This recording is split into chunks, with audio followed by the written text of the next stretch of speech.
and then switch. There we go.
Sensei, are you needing me to do anything else before starting the class? Nope, at this point, I'm just waiting to see if anybody else shows up. Gotcha. Okay, not a problem. Would be helpful if there's more than, a couple of people. Yes. Unfortunately, as Dee Dee said, I probably should have promoted it a little bit more, a little bit better with, some fancy name like Ultimate High Level Applications, which in fact it is. I suspect a lot of people think it's going to be white belt level applications, which it is not. Yeah. Goodness. And I'm just reading the part where we're supposed to bring a partner, which does make sense for applications, but I don't have anybody. Yeah, well, it helps. You can learn it without a partner, but it will definitely help to visualize it if you could do it with somebody else.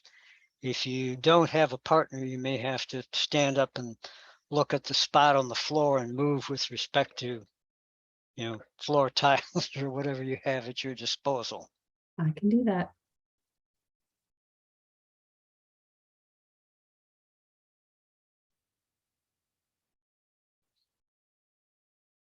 Well, it's now 4:35, and that looks like this is probably what it's going to be. So we will go with who we've got. All right. As we start off, have you ever wondered why arcadas start off turning to the left? Anybody?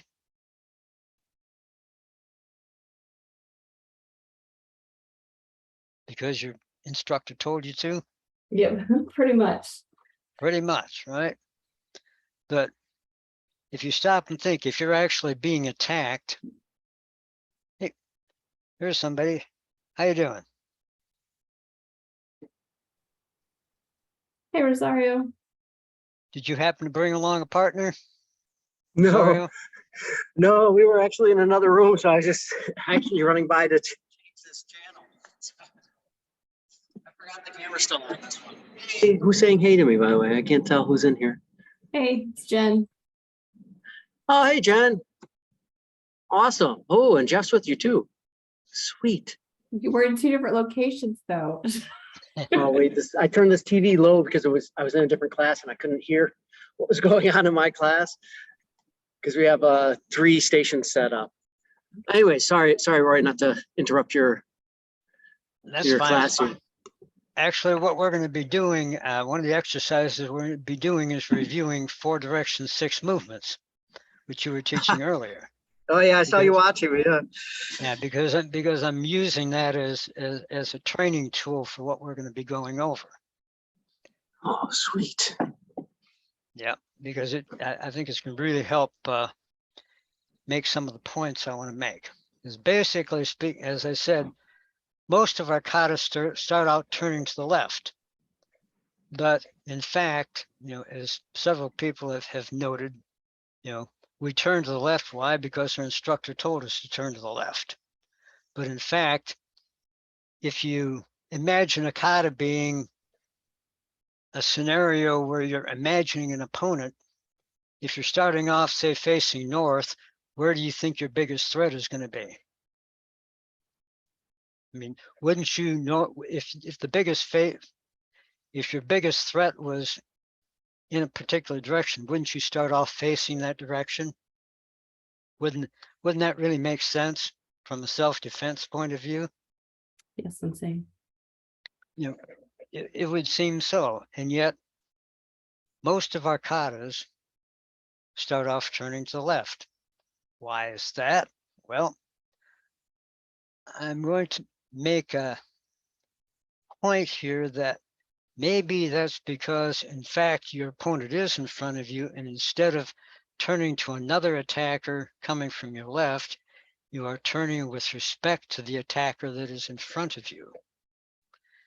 Actually, there's a number of martial artists, one particularly by the name of Ian Abernathy. He's a Shotokan stylist from the UK, and he basically has a lot of videos online, and he's actually gone back and studied writings from Funakoshi and Funakoshi's instructors. He's actually had Japanese documents translated from Japanese. Some of them were so old that he actually had to get a Japanese linguist in order to convert them to English. In fact, he chose to not have a martial artist do it, but a Japanese linguist, because he didn't want a martial artist who might have their own personal interpretation translating the documents, where they would have their own martial arts thoughts, possibly changing the way they translated the documents. And basically, after reading a lot of these documents, he came to the conclusion that Funakoshi and his instructors, the people who actually developed a lot of the katas that we do, intentionally believe that the katas are set up where you are turning when you turn in the kata, you are turning with respect to your attacker, not turning to face another attacker coming from another direction. So, and he's actually got a number of videos where he goes through and shows like the Pinan or Heian katas with applications where you are turning with respect to your attacker who is in front of you. But I wanted to go back to our very basic katas and see how this concept worked with respect to those katas. So I went through and came up with applications for the Taikyoku katas with that thought in mind. So first of all, what I'd like to do is do a couple of exercises to emphasize some points. The first one I want to do is review our first set of self-defense, thumb escape. Here's where it helps if you have a partner. If you don't have a partner, stand up and do the first moves for thumb escape. And observe what you do. Imagine somebody, say, grabbed your hand. Movement wise, what is the first thing that you do? Rotate your wrist to the gap in between their fingers and thumb. But what do you do with your feet? Do you stand in front of them and do it, or do you move? Now you turn offline. You turn offline, and where do you go? To their blind side, right? Mhm. So what if, in fact, we apply that principle to Taikyoku? So what I want to do next is let's go through 4 directions, 6 movements, right, which you went through this morning.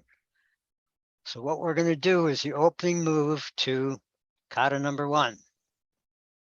We're going to step forward into a left forward stance, left lower block. On my count, return. What's next? Step forward, right forward stance, right lower block. Return.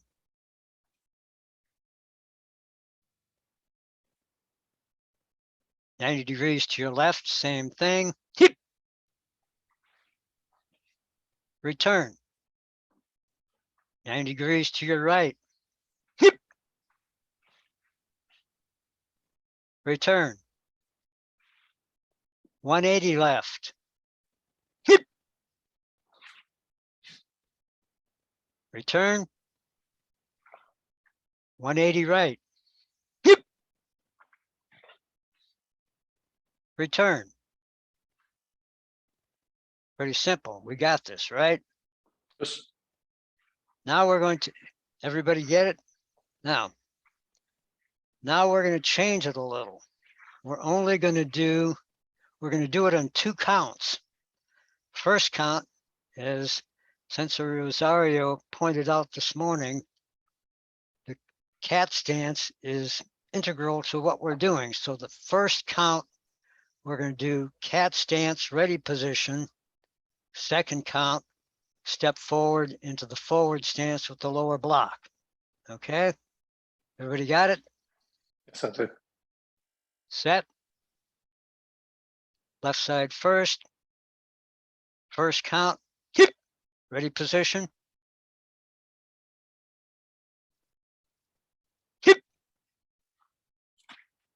Return.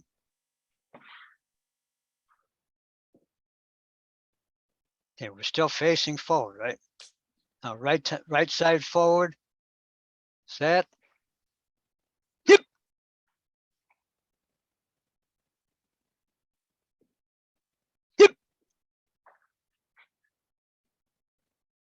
Return. Everybody got it? 90 degrees left.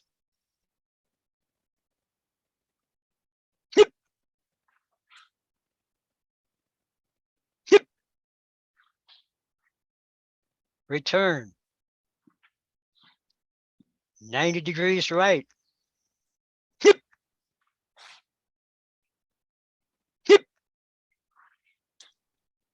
Return. 180 left.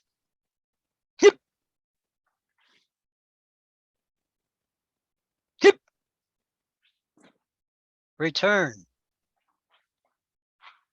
180 right.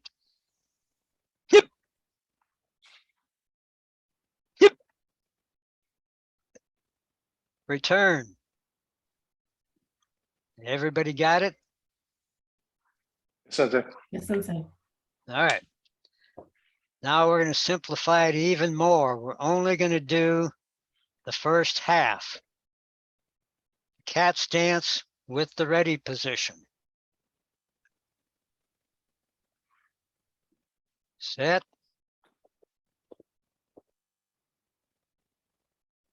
Welcome, Michelle.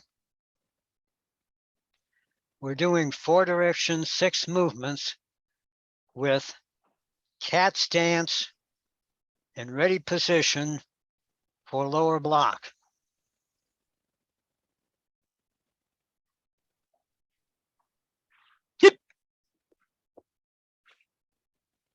return,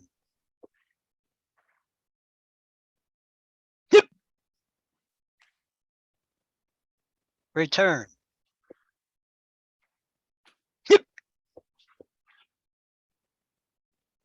return, return,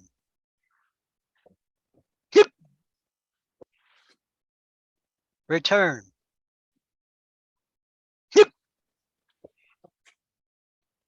return. Everybody following so far? Yes, Sensei. All right, new people that joined, we're doing 4 directions, 6 movements. And the movement that we're doing is the first half of the first movement of kata number 1, which is ready position, cat stance. Okay. Let's do that one more time. Everybody understand what we're doing? Yes, Sensei. All right, set.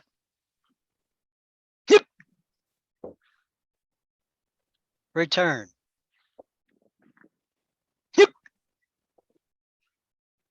Return.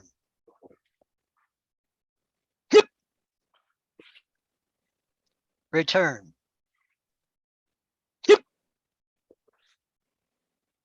Return.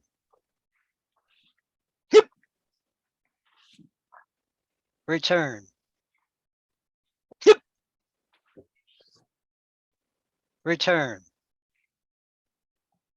And relax.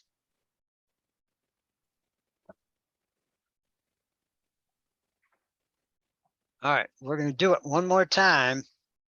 This time, I want you to look at, either work with a partner, if you have a partner with you, or if you don't have a partner, I want you to look at the floor while you're doing the technique. All right. If you have him, like Rosario's got a white stripe on the floor, Rosario, I want you to straddle the white stripe. You got it? When you start, I want you to do your natural stance, straddling the white stripe. If anybody else, if you've got, tile on the floor, or if you don't, find yourself a ruler or some other object you can set on the floor. When you start, I want you to straddle, have your feet equidistant on either side of that object on the floor. Everybody set? Yes, Sensei. All right. All right, so we're going to do the same thing, 4 directions, 6 movements, paying attention to the object on the floor. Set.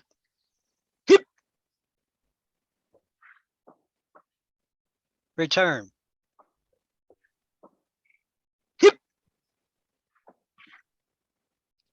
Return. Of course, when you turn, you may need to move your object if you need to pay attention. If not, if you've already figured out what's going on, then you don't have to move your object. If you still haven't figured it out, move the object before you turn.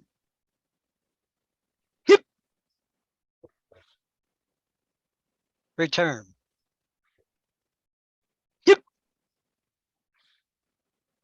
Return.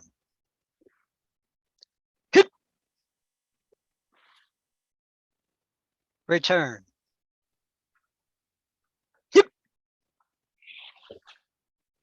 Return. All right, did anybody notice what happened when you moved to your cat stance relative to your marker on the floor?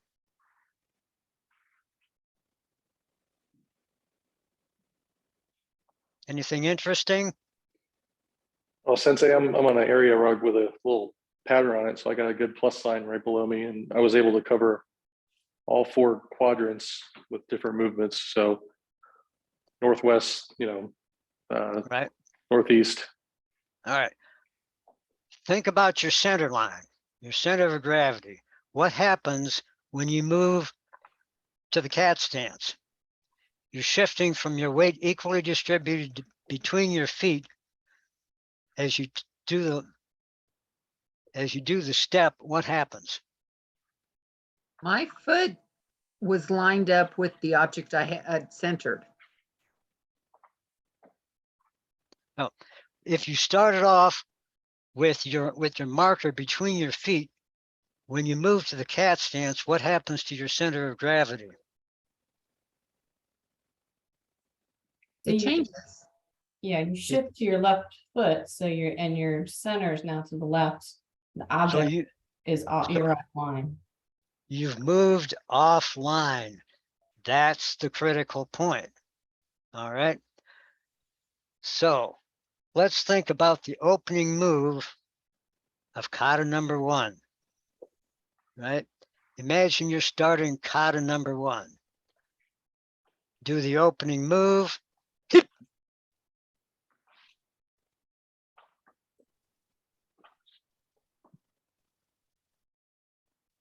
When you moved to your cat stance with your ready position, what did you do relative to the person that you were formerly facing?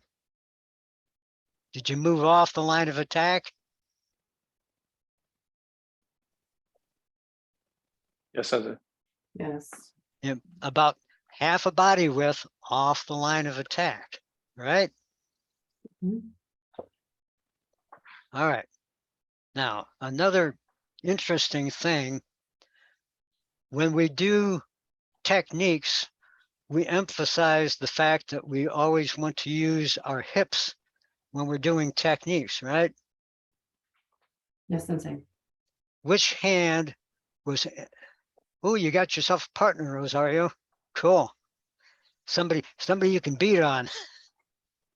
So, which hand had its movement emphasized when you turned 90 degrees to your left?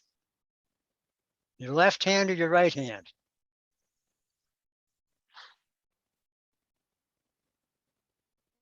I guess the left, I kind of do them equally. You know, when the On my load. left. Left.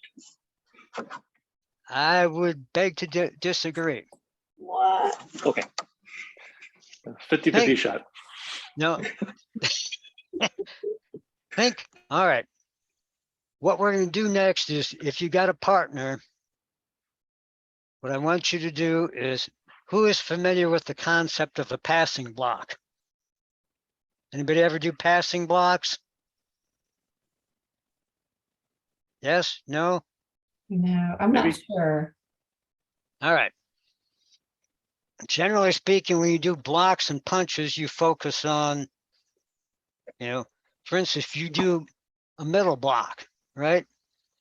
You're focused, for instance, your partner throws a right punch, you throw a left middle inner block, right? You're focusing on the left hand doing the block, right? But in fact, if you do a left middle inner block with a partner, I'm going to try to do this so you can see it. Can you see my hands? Yes. Yes, Sensei. If I do the left middle inner block, the first thing I do is extend my right hand and then I extend my left hand, correct? Yes. Right? Yeah. A passing block is I block with my right hand and then pass the block to my left hand. So every time I'm doing this motion, I'm switching the block from my right hand to my left hand, right? When we do Shotokan techniques, what's the difference between a block and a strike? None. Nothing. None, right? We're always taught that Shotokan techniques, your blocks should be just as, and this is one of my pet peeves with my students, your blocks should be just as powerful as your strikes, right?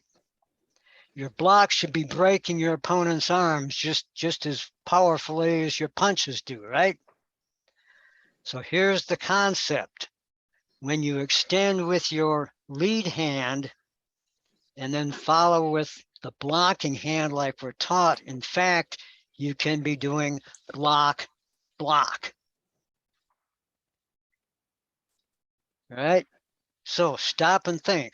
When you turn 90 degrees to your left, which hand is being pushed by your hips? Your left hand or your right hand? Which hand is extending? You're right. Your right hand, the one that's leading. So if you think of that that right hand as actually doing a block instead of just as a reaction hand, when you turn and step off the line of attack, what can you potentially be doing with that right hand? Blocking. Make sense? Yes, Sensei. So what we're talking about is the opening move of kata number 1. When you turn 90 degrees to your left, potentially think of it as that very first move. You're moving off the line of attack and reaching out with your right hand and blocking that low level attack with your right hand. Your left hand is going to your right ear. In fact, it's also doing what? Look at your left, it's blocking and it's covering. Look at your left elbow. That's the strongest part of your body. What do you break boards with? Your elbow, right? That's coming across your body and protecting yourself, and it's covering your head. So if you think of your application that way, what's happening is you turn 90 degrees to your left to that opponent who was in front of you. You've now turned, protected your upper body just in case, and you've blocked with your right hand. Make sense so far? Yes, Yes, Sensei. Sensei. This is again, these are high, a little bit. This is not what you learned as a white belt, but it's the same moves you've been doing since the day you started Kung Nu. Okay. Okay. All right. Now we're going to actually do the second move in the second half of the first move in the kata. All right. So we're going to turn 90 degrees to our left into our ready position. And now we're going to complete step forward into the forward stance with the lower block. So gee whiz, what did we just do with our left hand? You know, maybe we hit the guy again with the left hand, but what if instead of hitting them on that downward motion, we contacted that arm that we just blocked and we grabbed it and pulled as we stepped forward. Think of it as a grasp and a pull instead of a lower block. Exact same movement, but what happens? What did you just do to your opponent? You grabbed and controlled their striking surface that you just blocked on the first half of the movement. The second half of the movement, you grabbed, and as you step forward, you were able to pull them forward, break their balance, and get them potentially to even lean forward. Mhm. Starting to visualize what's actually happening here. Yes. That was just the very first move in the kata. You know, go back to our original concept, right? You know, everybody always says, you know, when you turn to left, oh, you have another attacker on that side. In fact, if you moved off the line of attack to avoid the person who is in front of you, if there wasn't another attacker on the left, what just happened? By moving offline, you've now placed your first attacker between you and the second attacker. Mhm. You've actually succeeded in recycling that first attacker, like we say, when you have multiple attacks, multiple attackers. Is all this making sense so far? Yes, Sensei. Good. Got lots more fun things here.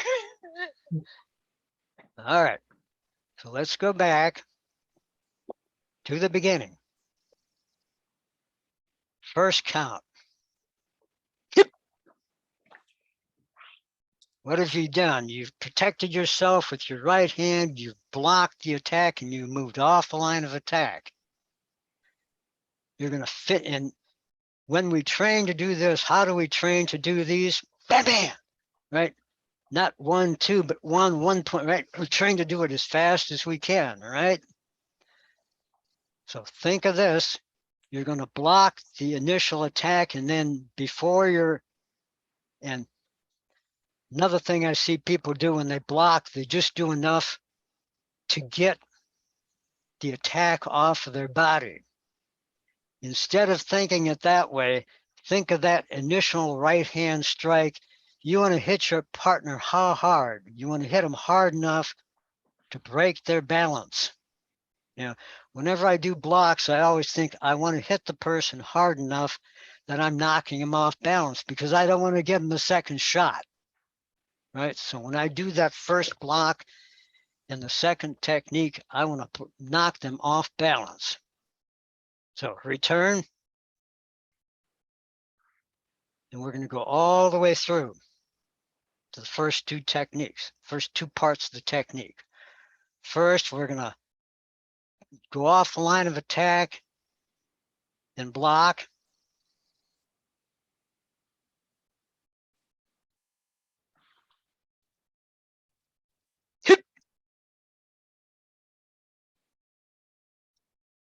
And we're going to step forward. And as you step forward, you're going to drop your left hand, grab your opponent. And this is another thing that I always get on my students about: where are you going to grab them?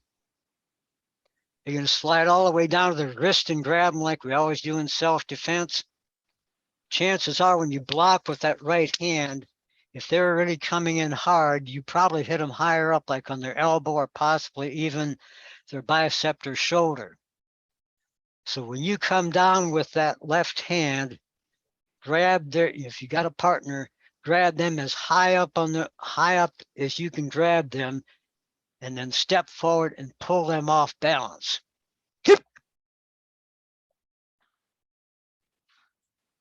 Starting to feel it? This is it. Right? Now, visualize your opponent. If you've got a partner, look at your partner. If not, visualize your opponent. You just blocked them. You just pull their lead arm down. If you, in fact, pull their arm down, look at your imaginary opponent. Where is their head? Right about where you'd like to step forward and punch them, isn't it? Mhm. Yeah. So now step forward and do the forward stance and punch. Hit them right in the chin, in the side of the chin. Return. A little bit different level of application, isn't it? But it's the same movement that you've been doing since day one. Let's see, there's a couple other things I'd like to make sure I use here.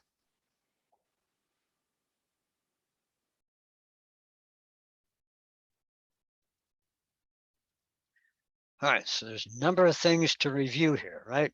We moved off the line of attack. Oh, that's what I almost forgot. Now, if somebody was actually attacking you, how do you think they'd attack you? In a karate stance or something closer to a sparring stance? More upright stance. You know, more like a, and most people are what, left-handed or right-handed? Right-handed. Right hand, probably like, I think I heard one time it's like 80% of people are right-handed or something like that, 80, 85. So imagine your opponent standing in front of you and they're right-handed. What kind of a stance are they going to be in? Probably a left sparring stance facing you with their hands up somewhere here, right? And they're going to step in. They're probably not going to do, a karate crossover stance. They're probably going to shuffle forward with their left leg and throw a jab. That's more than like, if somebody, and again, we're not going to play the what if game, right? We're going to assume what is the most likely thing that an attacker is probably going to do. So to me, it seems fairly logical that in reality, if you're facing a right-handed person and they're have some training or experience in fighting, they're probably going to look like a boxer facing you with a right-handed boxer leading with their left hand and ready to strike you with their left hand. So it actually makes to me, it makes a lot of sense to actually turn to your left and avoid that incoming strike. However, when we do the kata, it's like 4 directions, 8 movements. We practice turning left, we practice turning right, we practice turning 90 degrees, we practice turning 180 degrees, we practice turning 270 degrees. And, certainly interestingly enough, we don't only do the 270s in one direction in the katas. Anybody ever notice that? That always bothered me. I used to have my students do 270-degree turns alternating direction because we always do it from a right forward stance and turning 270 degrees to our left, but we never do that in the kata. Even though we practice it, we never do it in the kata, turning 270 degrees to our right, unless we're doing like mirror image katas. Mhm. Right? Always something else that always bothered me or made me kind of wonder. But the fact that we do repetitions in both directions, it's not that critical. If your opponent does come at you a little bit different, who cares? You've practiced in both directions. All right. All right. Now we're going to do something a little different. All right. We started off doing, well, let me take a break here and bring up some philosophy. While I was developing this, I came up with a set of philosophy, which I've talked about in my philosophy class this morning. The ABCDE of self-defense. You guys are all familiar with the 5 A's of self-defense, right? Aware, alert, avoid, anticipate, action, right? That's great, but generally speaking, when do you apply the 5 A's of self-defense? If you're smart and you're prepared, you probably apply them before you actually get into a physical altercation. Aware, alert, avoid, even anticipate an action. You may not actually do any martial arts techniques at that point. Action may be something as simple as stepping away, moving around to a better defensive position, moving to where you have an object between you and opponent, or just turning and running like heck to get away from your attacker, right? So while I was doing this, coming up with these applications, I came up with the ABCDE of self-defense, which is A, avoid, B, block, C, control, D, defend, and E, escape. And now let's go through the first application for kata number 1 that I just did, and let's see if we've actually applied those. First move, right? What did we do? We moved off the line of attack. We avoided. What did we do with our right hand? We reached out and blocked, right? Hip. We've just grasped and controlled with our left hand as we step forward, right? And, you know, so far I've only talked about what we did with our left hand. What potentially did you do with your left foot?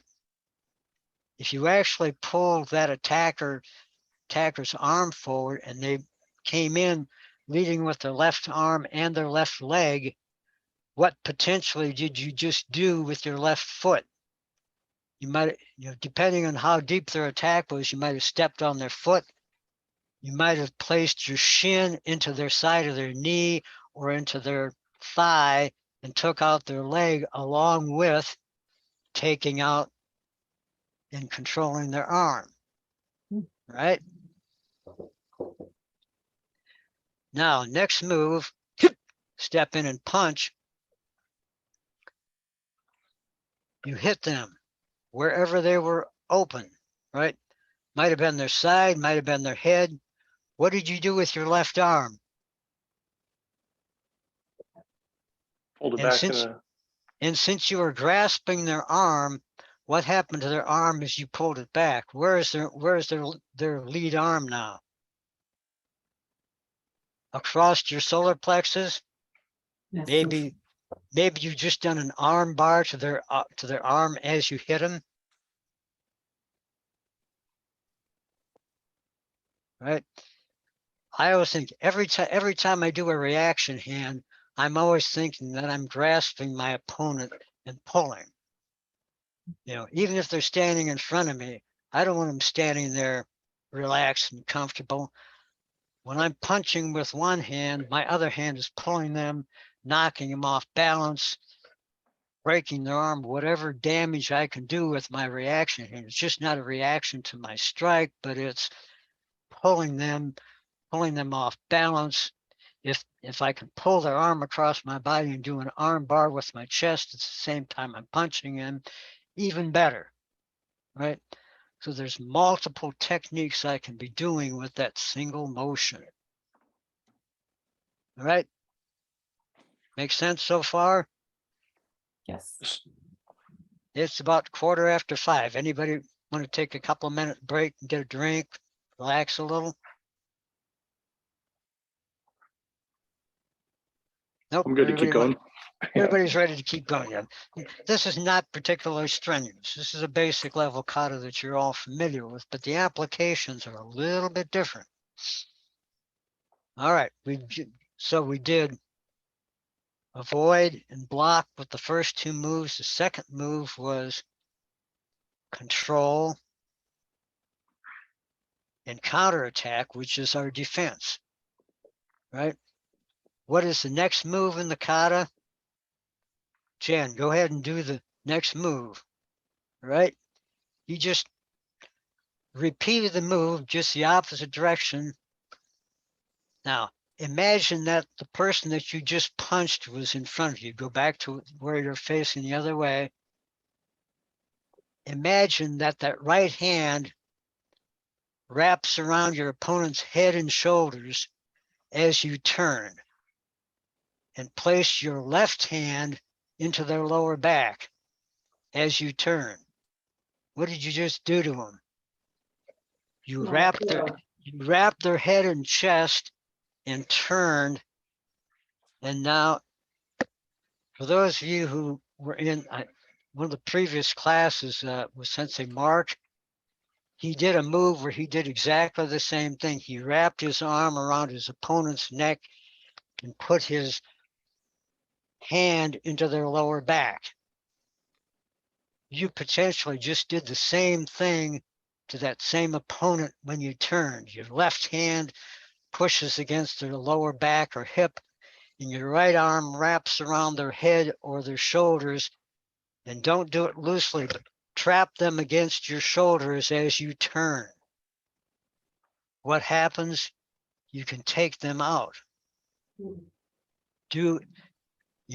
Think of that as a throw where you break their balance on their hips, and when after that, if you step forward, they're probably going to drop to the floor. You can use it as a takedown, right? As that right arm goes down, you're pulling and pushing with and taking them down.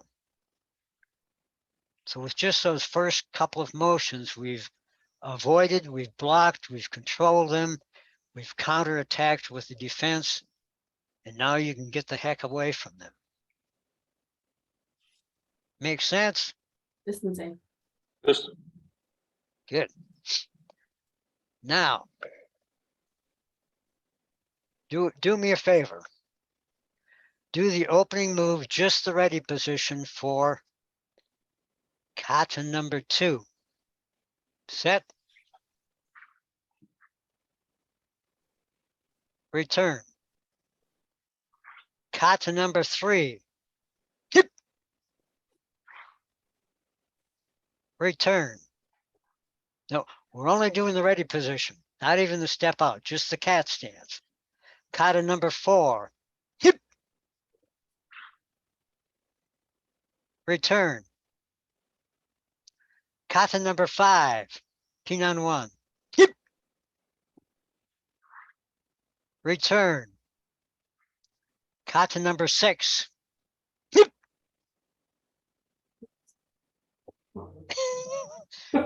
Yeah. Yeah, too. Thought there was more to it, didn't you? Return. Yeah. Pinan 3. Hip. No, wait, Pinan 3, hold on. Pinan 3. Return.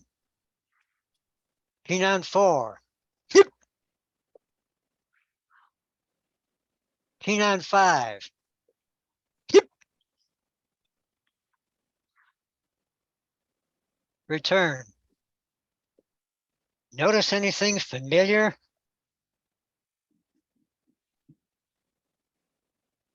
Always a cat stance. Yeah. Every kata has that same movement. Remember what I said in the beginning? That several people, including a high-level Shotokan stylist, came to the conclusion from studying Shotokan information that all of the Shotokan katas, which came from Okinawan katas, the movement, the initial movement is turning with respect to your attacker.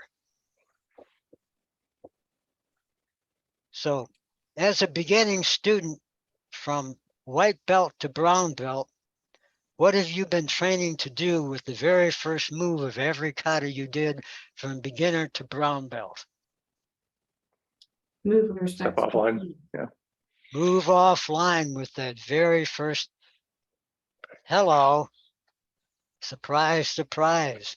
You know, because this is something that, yeah, from the day I was a beginner, it was like, okay, kata number 1 is great. If there's somebody coming at me from my left with a low level strike, but what if I'm getting some other kind of an attack? Gosh, I'm screwed, right? But in fact, I realized, I'm not nearly as dependent on, what's the hardest thing to do? Move your arms and move your whole body. Guys, your whole body. Yeah, it's relatively easy to move your arms, right? They're small and they're light. The hardest thing to do is move your body. So if the first thing you focus on is getting your body off the line of attack, you've done a really good job of defending yourself with your very first movement. So if you get off the line of attack, you've done a very good job of defending yourself because you moved away from what's potentially your biggest danger, which is the person in front of you. And as I mentioned earlier, even if you have multiple attackers, by moving off the line of attack, you've also placed that initial attacker between you and somebody who was potentially on your left. So now, what's the difference between kata number 1, kata number 2, kata number 3 and kata number 4 as far as your hands. What did your right hand do for kata number 1? Potentially blocked low. What did your right hand do for kata number 2? Right, ready position for inside chop. Where is your right hand? It went from low to maybe mid-level, right? Kata number 3, ready position for middle inner block. Where did your right hand go? It went up to a little bit higher level.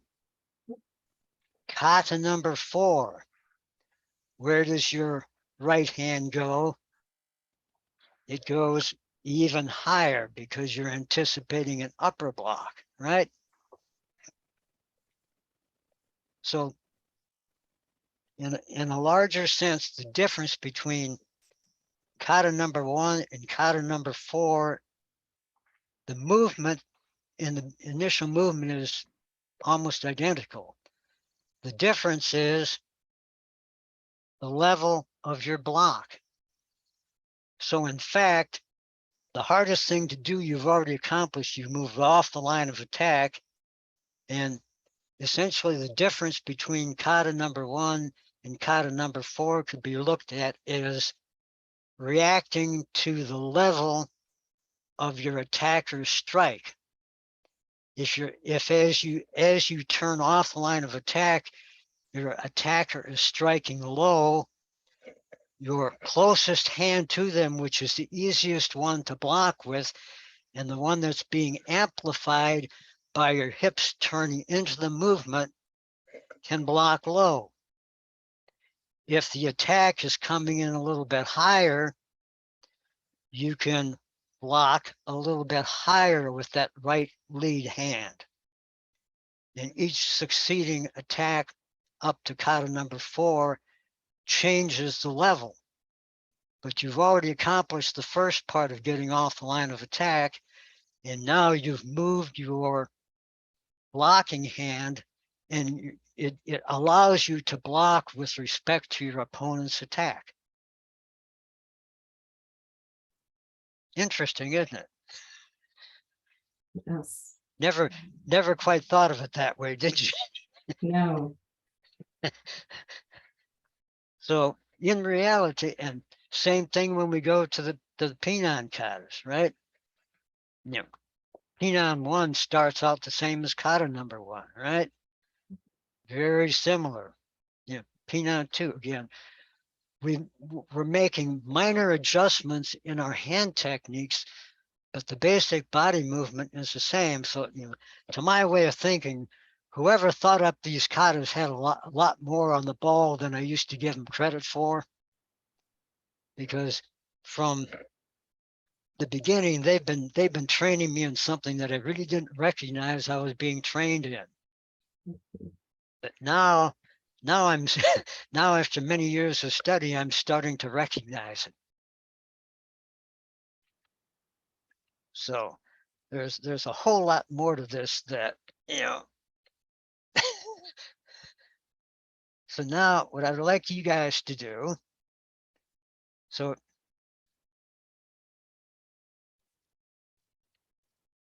I'd like you guys to pick some moves in the kata, you know, and see if you can apply that same principle somewhere else in any of the basic katas. You know, could be kata number 1, kata number 2. See if in fact the same principles apply and you can apply the techniques.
Okay, Jeff, thank you.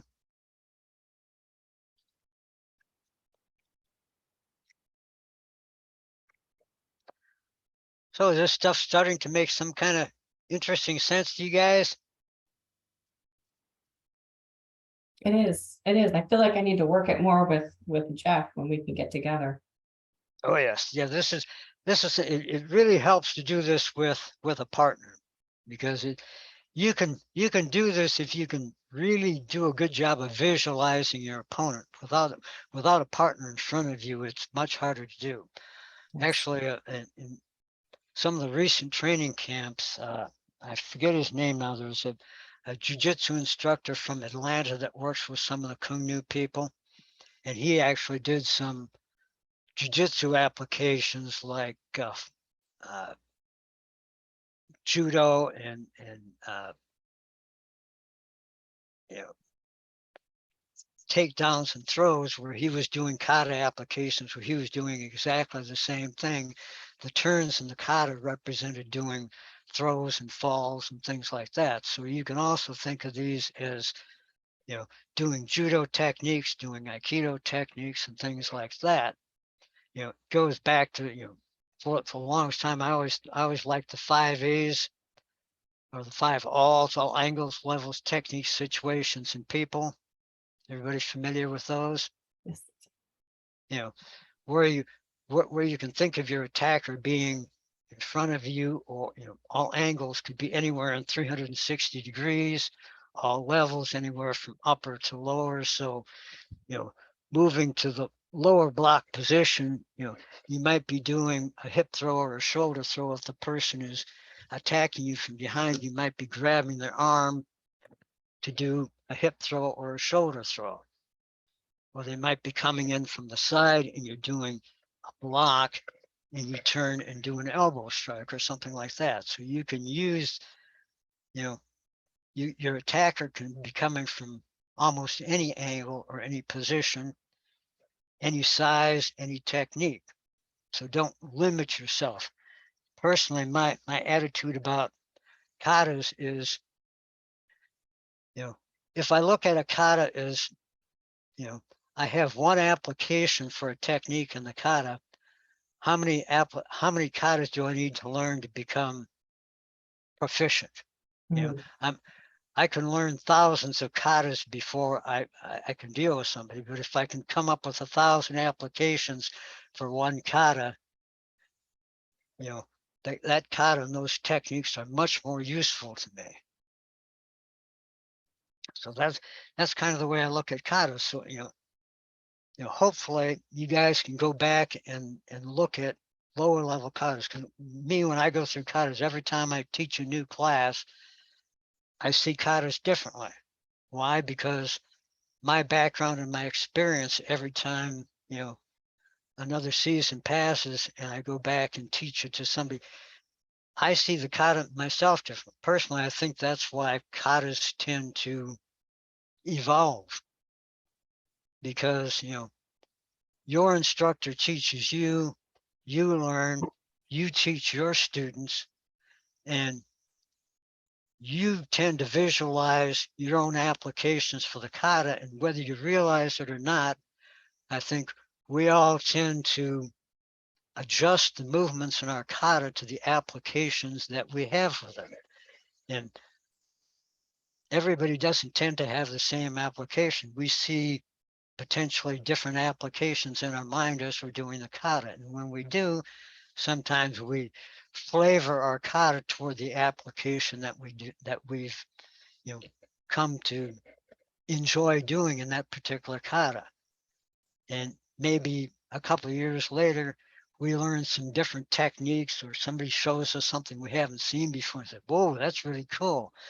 And you go back and you might change your application in a part of a kata, and all of a sudden, the way you do the kata, either your interpretation or even the way you do the moves may subtly change, because you do the kata a little bit differently because you have a different application in mind.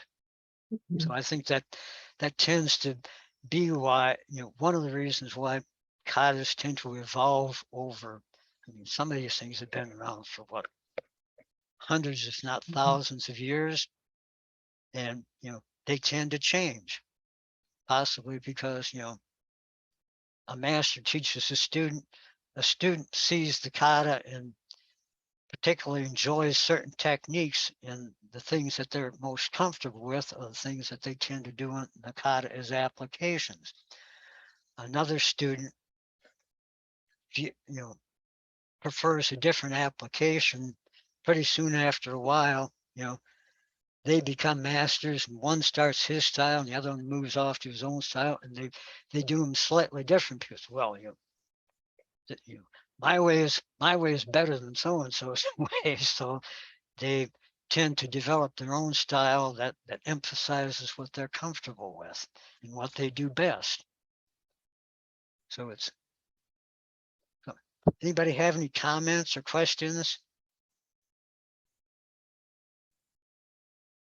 No, I mean, I guess I'm just thinking, so essentially the first move in Taikyoku is really at 45 degrees, not 90 degrees. We just don't formalize it. Well, what it is, to me, it depends on your attacker. Are you getting a mild attack, or are you getting, if the person is charging you, how deeply are they going to attack you?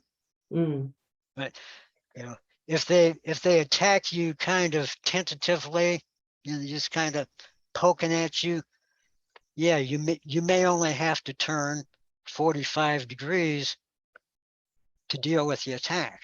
mhm, They're, say instead of doing a low punch, what if they're doing a front thrust kick or mm, snap kick, right? You're still going to want to get out of the way of it, but it may come through a lot farther and a lot deeper by the time they complete their kick and they've landed in front of you. There's probably a good possibility that you've turned 90 degrees. They may even be past you. It's mm, kind of like Aikido, right? Aikido, you can do things usually two ways: irimi and tenkan. Irimi, you tend to enter, right? Like somebody attacks you with irimi, you enter.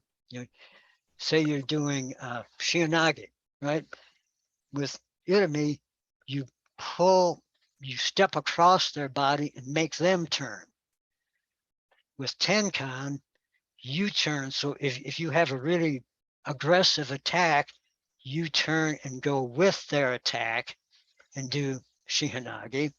If they're doing a less aggressive attack, you may feel more comfortable stepping into them and turning, making them turn.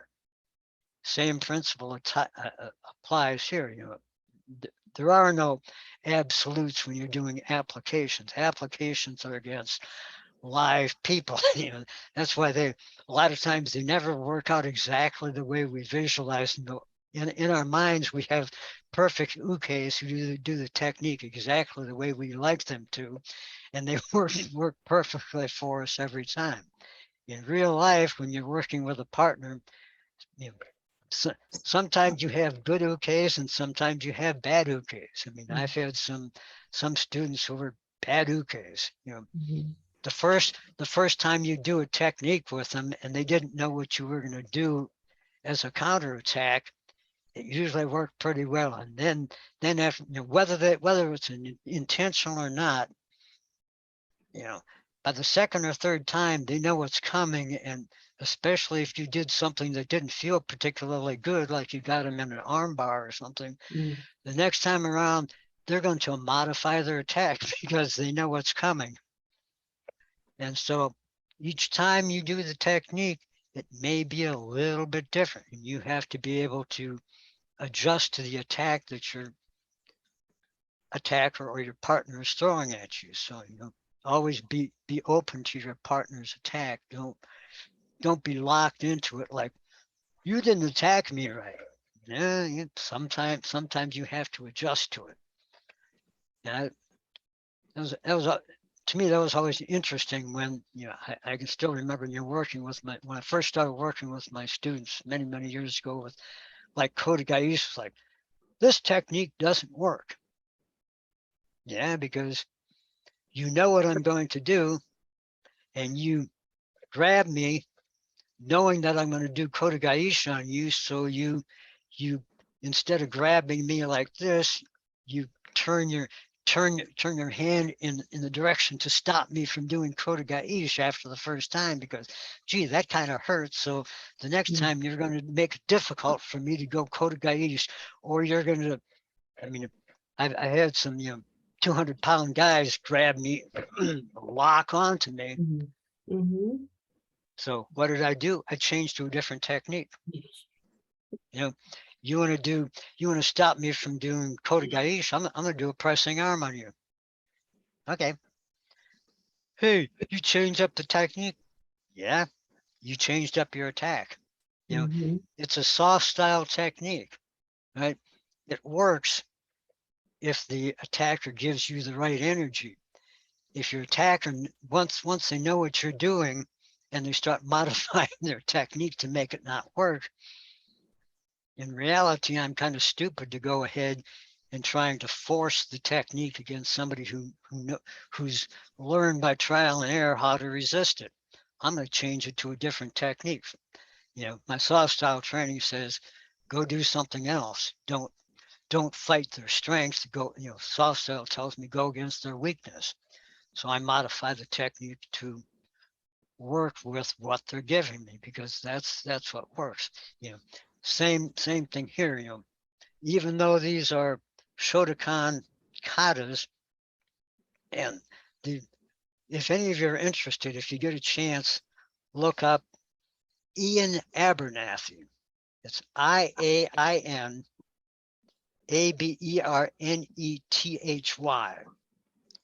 He's in the UK, and he's like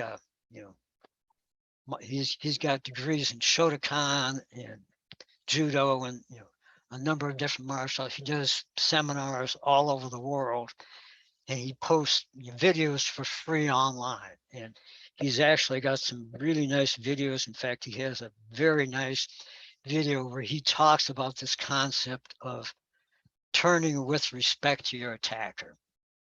And if you get the chance, go on there and read it. He has a really good description about that, and explains how he went through and studied. And he's a Shotokan stylist, and he does judo and aikido techniques with Shotokan. He does another interesting thing. He does takedowns, because he says Shotokan actually used to have takedowns. Mm. They took takedowns out of Shotokan because nowadays a lot of times you talk to a Shotokan stylist, we don't do takedowns because you're not supposed to go down to the ground, so we don't train doing that. They used to. Mm. He's, like I said, he went back and he studied Funakoshi's instructors, and he's got the 10 throws of judo, or 10 throws of Shotokan. Because at one, did you know that boxing used to have throws in it? No, I didn't know that. Yep. Basically, they had, I think they call it like a butt throw. Basically, it was a hip throw. Mm. And again, he goes through and he's studied pretty much every style of martial art there is, and he said most of them that were developed as a fighting system, in fact, have throws, have same thing Shotokan, have joint locks, have strikes, like judo and aikido came from jiu-jitsu. They used to have throws and takedowns and everything. But as each one kind of separated out, they removed stuff that they didn't want to emphasize. But in reality, at some point in time, he said pretty much every style had almost a full range. They had throws, they had takedowns, they had locks, arm locks and things like that. Wrestling, judo, aikido, pretty much any martial arts style that was a fighting system at some point in time had lots of different techniques in them. But then, you know, as judo and aikido became sports, they took those things out. But the roots that they came from, it was in there. Same thing with boxing and pretty much anything else. It was a very, some of his articles are extremely interesting to read. I really enjoy them. So if you get a chance, just look him up and read them. Cool. So I'm just about talked out. So if you have any questions or any other comments, please feel free to. So have at it. I got two things, Sensei Roy. As you were doing this, and we went through your application, but I actually kept coming to mind that in some ways this is pressing arms. Mosh was right here. He punches at the low. I do your passive block. I pull him here with my lower block, and then I step through with my punch. I feel like I just did pressing arm. You can do that too. That's the whole thing. Is what's important isn't the actual technique, but the fact that you can is the basic movement, right? If you see a pressing arm in there, that's great. That's another application you can use. If his head is in position to punch him, punch him. If you can punch him in the ribs, punch him. If you can do a pressing arm with that very same movement, that's another thing that you can do with that same movement. You don't have to limit yourself to the applications.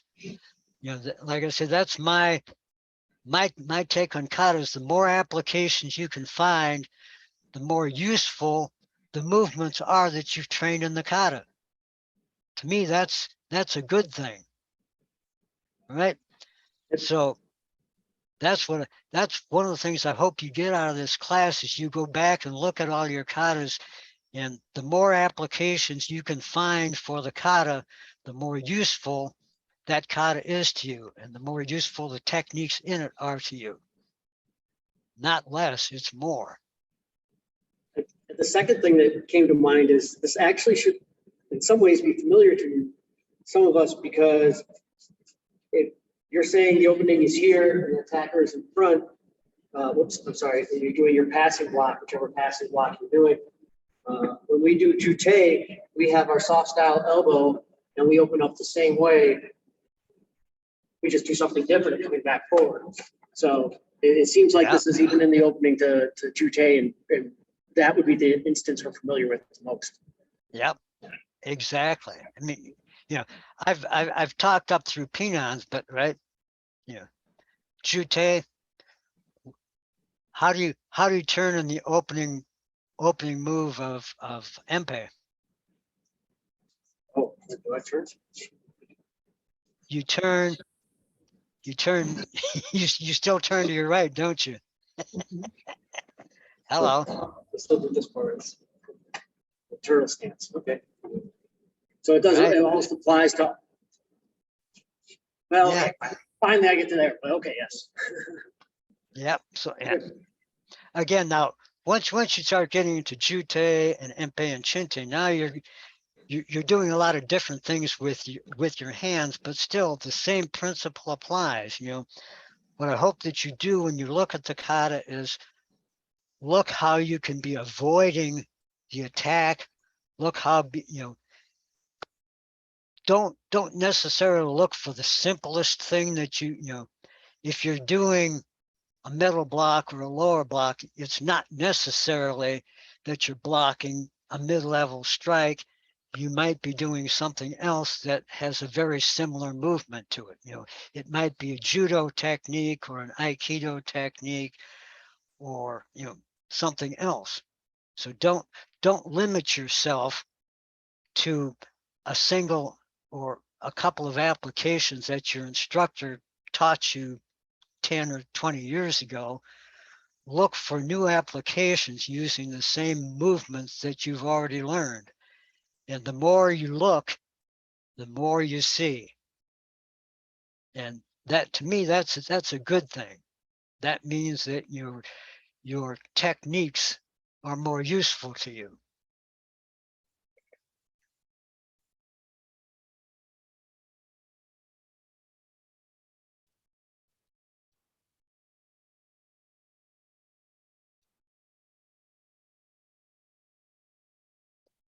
So did everybody learn something from this?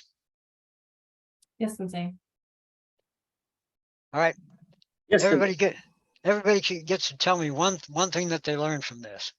Yeah, sorry, you don't get away without a quiz. Yeah, Sensei, thanks for, that's what I was thinking, right? In real life, attacker is always coming from the front. I was thinking that too. And the thing is, but all our katas actually start turning towards left. So I was thinking the objective, the real reason why we are always turning is to go out of the center line. It's not that an attacker is coming from the sides. Attacker is always in the front. But the reason we turn is because we have to go away from the center line. And because I Exactly. always, yeah, because when I was doing the application of any kata, I always used to say, okay, attacker is coming from the left, and I turn, and right. So Yes, now, like, yeah, yeah, I mean, stop, because it really doesn't make any sense that you're always turning to. I mean, why would the masters develop all these katas where you're turning to the left to an attacker, when every time when you start off the kata, wouldn't you normally face what you considered your greatest danger is in front of you? So why would the masters teach you to do katas where every time you're turning yeah, to exactly. somebody, in reality, and what's everybody's answer? Well, that was what my instructor taught me. Well, that's not always the greatest answer, right? In reality, that's probably not not a that you're not really thinking about it. So what I really want you to do is think about it and say, hey, it really doesn't make any sense. So chances are, Yeah, when the masters created this kind, the more better. more I thought about this, it just didn't. I agreed with Abernethy. It doesn't make sense that they developed all these katas where you're constantly turning to your left when you're why would I turn to my left when my greatest danger is in front of me? It just doesn't make any sense. But again, the good thing is if I do turn and that attacker, now I've now moved to the blind side of that attacker, especially if they're attacking with their left hand, and I move to their left side. I moved to the blind side, so I've married. Right? Same thing that you do in kata. What do you do in or sparring? What do you do in sparring if you have somebody come in throwing a kick at you? Do you stand in front of it and take it? Or do you do a U letter move or Z letter move and move off the line of attack and counter them with a technique from a diagonal, right? Only makes sense. So to me, what I see here is, a marriage of kata, sparring, and self-defense. The principles that we learned of moving off the line of attack, moving to your opponent's blind side.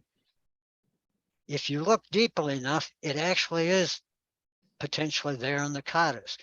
It's also there when we do sparring. It's there when we do self-defense. So to some extent, when we do kata applications, self-defense, and sparring, in fact, we are practicing all of these principles that we've been taught instead of, well, I'm going to forget about moving off the line of attack when I'm doing kata because my instructor says that we're supposed to turn to face this guy coming from my left. It really doesn't make any sense. To me, it makes more sense that, hey, I'm applying all of these principles that I've learned. That to me makes a whole lot more sense. Doesn't mean that you can't come up with multiple other applications. If your instructor or some other high-ranking person comes in and shows you a different application, please don't come in and tell them that they're wrong. It's not wrong. It's just been there, done that. I used to, years ago, my co-instructor, Sensei Craig, and I we'd go to training camp, and my students would come back and ask us a question. And we'd say, well, it could be this, or it could be that. And you guys go to training camp and you come back and you never give us a straight answer anymore. Well, because we've learned more. Our minds have become opened up by learning more. We've worked with other instructors. We've learned things. we don't see things one-dimensionally anymore. We see a whole lot more to it. And we're trying not to limit you, but you know, white belts and one green stripe want you to give them, a simple answer to their question. I don't want you to tell me, well, it could be this or it could be that. But eventually, if you only think of one application for one technique, like I said, how many techniques do you have to learn to defend yourself? Thousands. But if you can come up with 1,000 applications for one technique, you are in long term, you're in much better shape as a martial artist. And that's, if you come away with nothing else, walk away with that in mind. That the more you learn and the more you understand, the more you know, you are in much better shape as a person and as a martial artist. Thank you, Sensei. Right. Well, I've really enjoyed the class. So are they starting at right at 6 or 6:30? 6:15, I think, is the wrap up. Eastern time. Yeah, your Eastern time. 6:15. We're here. We just finished 6:15. With a question mark. 6:15 question mark. I'll be clear. Midnight. These guys. Yeah, well, I don't know about you guys. It's probably time to go grab something to eat before we go back for the later stuff. So, guys, I really enjoyed the class. Let's go ahead and bow out.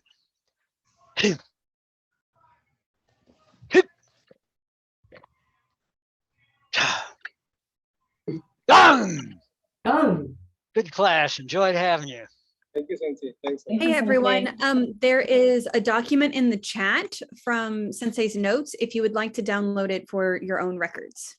That is a PDF and you're welcome to it. It basically goes through all the stuff we talked about today. Thank you. Thank you. Enjoy. Thank I you. apologize for being late.